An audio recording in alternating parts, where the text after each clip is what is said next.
important, then, is the fiscal policy that we're all waiting on? I mean, you mentioned at the top of this interview about the health care bill. Talk to us about what has happened in terms of, for example, the entitlement that is Medicaid, because therein lies the problem and the debate of what's going on in Congress right now. They want to slow down the growth of Medicaid, one of the entitlements that has gotten bigger and bigger and bigger over the years, and people are on Medicaid that really, truthfully, probably shouldn't be on Medicaid, right? I mean, it's for the poor. Yeah, I'm not going to get involved in the detail. All I will tell you is that for the last half century, the ratio of entitlements, which includes Social Security, Medicare, Medicaid, and a variety of other smaller entitlements, that number as a ratio to the GDP has gone up from 4%, a little more than 4%, to more than 10%. In fact, up to 12%.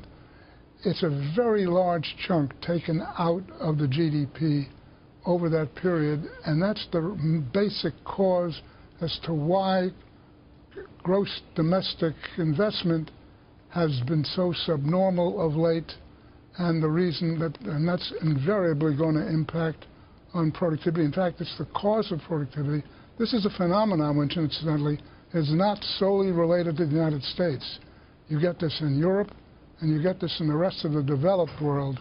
It hasn't yet shown up in the developing world, but that's another message. And then there's the winding down of the Fed's balance sheet, which is also being questioned by a number of people. How are they going to do this and not impact markets? I mean, they're talking about a $4.5 trillion balance sheet, and they've said, the chairman, Janet Yellen, and her colleagues have said, we will begin to unwind this, $600 billion a year or so. I mean, how confident are you that they're going to be able to unwind this enormous balance sheet in a timely manner, sir?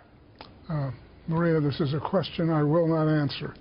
You can come down here and poke me in the head. I still won't answer. I won't poke you in the head, but it sounds like you're worried, by the way, but with that answer. But I won't speculate, sir, in terms of what you're thinking. Do you expect tax reform to get done this year, Dr. Greenspan? This is one area that people feel like could move the needle on economic growth. Well, it's always easier to cut taxes than to raise them, and it's easier to have new benefits than to cut them. This is one of the good things. It shouldn't be too difficult to implement. It shouldn't be too difficult to implement, and yet people have sacred cows. They've got sacred cows in the health care bill. They've got sacred cows in tax reform. Paul Ryan's sticking to his border adjustment tax. His members are saying no. It's going to hurt a lot of areas of the economy. So there you go. The battle goes on. I'm sitting on the sidelines snickering. Snickering? Yeah, I used to be right at the edge, and I will tell you, there are certain great advantages in not being involved in this. I remember when you used to be there, questioned. It wasn't even what you were saying, even though what you were saying would move markets. They all wanted their 5 minutes in the sun, right, to question you and make sure that they had the audience while they were asking 5-minute-long questions. I remember the days well, Alan Greenspan. Good to see you, sir. Thank you so much for joining us this morning. My pleasure, Maria. Dr. Greenspan there.